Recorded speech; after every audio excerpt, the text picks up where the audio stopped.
Bakit? Kung ang ating Panginoon ay kikilos, walang magagawang tao. Walang magagawang tao, mga kapatid. Kung ang Panginoon yan, sino ba? Sino ba sila? Tao sila, tao din ako. Pero kung lulukuban ka ng Holy Spirit ng ating Panginoon, na para ba ang tao ba na nakatigil sa'yo para sila mabubulan ba, na parang ikaw lang parang wala kang katabi, wala kang kasama, wala kang dala. Gagawin ng Panginoon yan, hindi nila makikita yun. Pray. Nalangin ako, Panginoon ko, dadala ko yan. Sabi ng amo ko doon, pray if you're Bible. Because Saudi is very strict on telling you. Pero hindi ko nakinig mga dadala ko yan. Pati ang mga aryat ng pang mga Muslim, mga kapatid, nakumbinsi pa ngayon. Hindi nyo ba alam yung mga kapatid na sa Bahrain, 8 years ako doon? Ang amo ng Muslim, mga kapatid, sabi ng amo ko, 2 taon ako, sabi ko, Madam, pero bigyan ko 2 taon. Stick siya, kasi kaya ko sa Japan, pumunta ako sa Japan. Pagkatapos yan, dumiretso ako pagkatapos ng kontrata ko sa Japan, dumiretso ako sa Bahrain. Nag-tour ako. Punta ko doon. Hanap ko ng amo. Wala akong amo doon. Naghanap ako ng amo doon. Nag-try lang ako. Alam mo nangyari, mga kapatid? Nakaka-try ko. Naka-amin ako ng amo. Puro concealer. Nag-try na ako. Nag-try na ako sa restaurant. Nag-pipiti. Nag-pipiti ako. Pipiti ako. Mga panood ko. Sa sideline ko. Ayaw ko ng mga sideline ko. Hindi ba ako dito? Hindi ba po ubra dito? Hindi lang para sa akin yung pala na yan. Lord, please, hindi ba? Gusto kong umuwi doon kasi after 3 months, kabalik ka naman ko sa Japan. Sabi ng amo ko, after 3 months, mag-renew ka na sa misa mo, palig ka sa Japan. Hindi ko nakinig, mga kapatid. Bakit? May purpose pa lang Panginoon doon. May purpose. Hindi mo lang alam, mga kapatid. Hindi mo alam yan. Na, doon ang sikreto ng blessing. Nagtsaga ako, yung bari na yan, kasi ba may half million ang population doon? Saka hindi pa masyadong mayaman. Ang gagawin ko dito, susundukan ka pa ng ganito ngayon, nakakapagod ka pa. Nandun lang magdadalo pa na ako. Nag-i-headlock ako ng amo ko.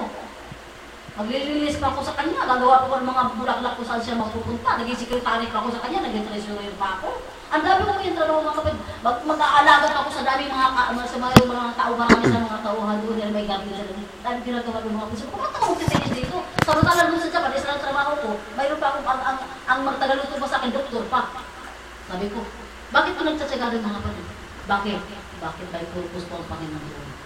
After 2 years yung mga kapatid, lumiro ako sa hindi, ang higpit ng amo ko, sabi niya, hindi ka po, sabi ko, o sige madam, magpapaalam ako sa ngayon, ako'y pagod na. Sabi ko kasi, pagod na ako, pinagbigyan ko yung 2 taon na tapos kontrata ko, yung tata ko. Sabi ko, magpapaalam na ako, at ako'y, sabi niya, what I cannot found a woman like you, Grace.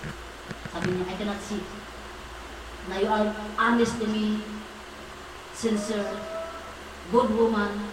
Sabi na, lahat na lang mga papurin nila mga kapatid. Kung hindi, okay talaga ako. Sabi niya, please, kahit pa lang sandali, mag-aawag ka muna umuwi. Kasi tinawag naman, si doktor. Kasi ako ko doktor, saka yung isa naman, siya naman. Sabi niya, dalawa na sila, mga anak nila, wala doon. Nasa Amerika.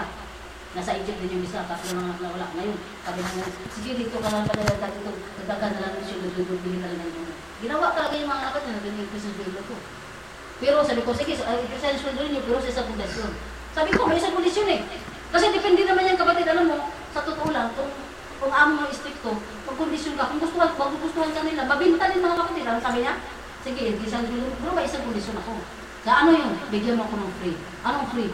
Sabi niya, gusto kong magsamba sa Diyos ko. Sumasamba kayo sa Diyos niyo, ako gusto kong sasamba. Kasi Christian ako eh. Sabi ko, wala napalataya ako. Pinakita ko sa kanila mga Christian ko, mga kapatid eh. Sabi, saan ka magsasamba? Sabi sa simbahan namin, sa Christian, sa Born-Again.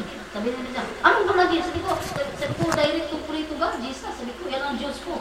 Sabi niya, yung mga ganyan, nilalait nila yung mga kapatid. Sabi niya, amo ko Muslim, sabi niya, yung Diyos mo, naku, walang kwenta yan. Yung mga tao sumasamba yun, mga pukpuk yun, mga ganyan yan, ano ka lang yun, liligawan ka doon, ano ka doon, ganyan, step sila, ang dami.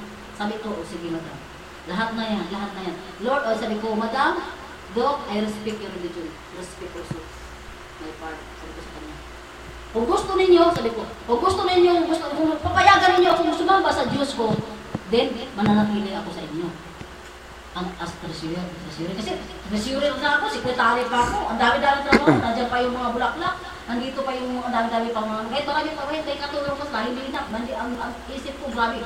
Sabi ko, sige, mag-ano ko. Sabi ko, kung bibigyan niyo akong sumamba ako sa Diyos ko, okay. Sabi niya, nag-iisip na mga kapatid. Sabi niya, sige. Sabi ko, mamaya, bukas, linggo. Anong ginawa sa amo ko? Sige. Kung papayagan ninyo ako sa samba ko at mananatili ako sa inyo as worker.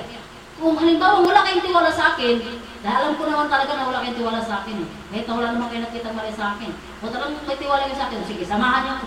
Sumama ang Muslim mga kapatid na mag-asawa. Sumama sa akin. Alam niyo mga kapatid, magtapos na lang, pero ko sila, Lord, nandito yung dalawa kong amin. Nasa gitna pa ako. Lord, nandito sila dahil wala tiwala mo kung may tiwala ba siya sa akin, kung alam ko. Lord, please, ibuin mo kailang pag-isipan ng Panginoon na karinawa parang maliwanagan sila na ito. Ikaw ay kapat-kapat sa may natanggapin ka. Pagkatapos sa service mga kapatid, sabi parang nito sa pastor ng Muslim, Pastor, bigyan mo ako ng Biblia. Ayan, binigay ito. Galing sa Barento eh.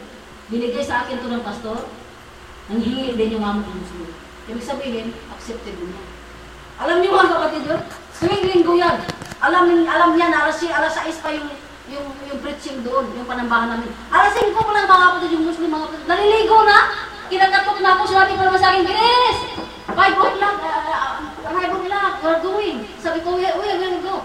We'll go to the church. Nakikita mo na mga kapatid. Ako naman mga kapatid, tuwang-tuwa ako. Kuwari magdadrama ako. So kung hindi ako magsasamba ngayon, kasi marami akong gagawin eh, hindi patapos yung ano ko eh. Mamaya na yan, leave it, we'll go now. Doctors, really, come on. Ang ginagawa mga kapatid, hindi na alam na tuwang-tuwa yung puso ko. Tuwing linggo mga kapatid, pati yung mga anak nila, nagpapabautismo. Hindi na sila Muslim mga kapatid. Bakit? Bakit naghirap ako sa 2 taon na yun? Na para ako nakakulong. Para makulong ko mga kapatid, hindi ako pinapayagan. Yun pala, may purpose ang Panginoon doon. Magpakabait ka lang. Lahat ng gusto nila mga kapatid, pinagbigyan ko. Wala, magtatahi na ako ng mga kurtina, maglilista na ako sa katutak ng lilista. Sabi pa na, Grace, sabihin mo sa mga katulong na maglilista sa baba, check mo kung may mababasag. Minsan mga katulong mga kapatid, mayroon nababasag marami. Pero hindi ko na lang sinasabi. Sabi pa ng mga katulong, Madam, tawag nila sa akin, madami. Madam, nabasag yung tree, nabasag yung ano. Sabi ko, hindi mo ba alam yan? Napakamahal yan? 500 dinar yan? Hindi mo ba alam? Sabi ko, tapos binasag ko na. Hindi ko naman alam kasi nadulas pa ako. Ang ginawa ko, nakapagsinungaling ko ako mga kapatid. Ang sabi ko sa amo ko, bakit ano naiyak? Di ba sabi ko sa iyo, check? Sabi ko, kasi umiyak na yung boy, yung houseboy. Sabi ko na, kasi madam, ikaw naman kasi kasalanan mo kasi. Kasi tinatakpan ko, magkano lang sweldo ng houseboy mga kapatid, tapos dididak mo 500 dinar? Eh, 2 taon yung tatanguin yun. Ang sabi ko na lang, madam, ikaw naman kasi, binuksan mo kasi yung bintana doon, humuhip yung hangin, napakalakad, di natumba yung ano yun, di bumagsak. Amen. Bumagsak tuloy, ganun ba? Nakalimutan mo nga eh. Puro nakasalanan ko yun, bakit nagsinungaling ako mga matakpan ko lang yung husband. Hindi naman titigil sa kaiyak eh. Hindi siya mag-awi. Aabutin siya ng 6 na taon, mga 6 years ang pagtatabaho sa 500 dinar, 500 dinar. Eh magkano na sweldo niya? 30, 40 dinar. Sus, marasip. Sabi ko, Panginoon ko, parang awa mo na Panginoon. Sabi ko, ikaw kasi madam, binuksan mo yung bintana doon, alam mo namang nabakas ng hangin talaga, kasi ang fruit no.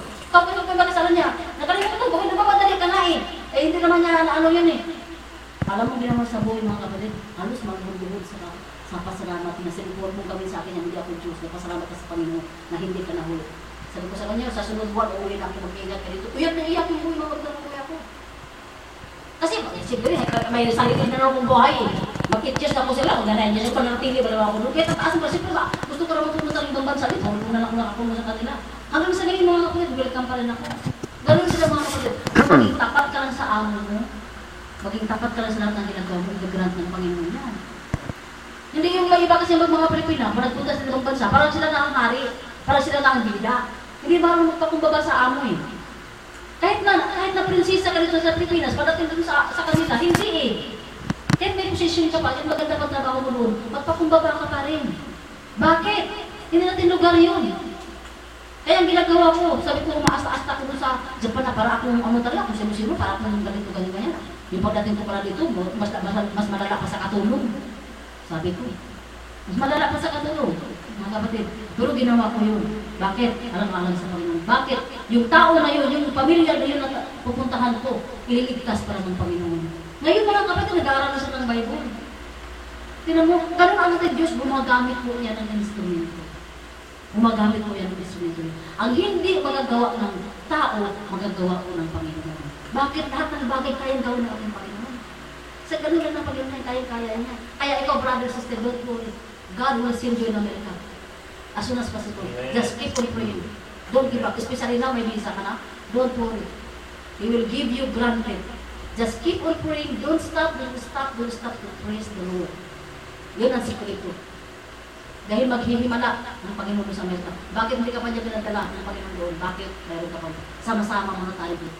Magpupuri, nananalangin, and then, pagdating dito sa Amerika, handa ka na. Malay mo, may mga Amerikano doon, hindi pa na kilala sa Panginoon, gagamitin ka ngayon. Oo, Brother Rodrigo, ganito, ganyan, i-share mo na kayo yun, kagaya sa amin ginawa. Ay, gagamitin yun mga kapatid. Kaya, just wait. Hindi pa napapanahon, hindi pa oras. Darating ang panahon na ibibigay ka-grab ng Panginoon na 100%. Hallelujah. Kaya ako nagpapasalamat. Palakpak sa ating Panginoon mga kapatid. Marami pa tututuro sa inyo. Wala na tayo magdamag. Kaya stop mo muna. At least, yun ibig sabihin ng patutoo.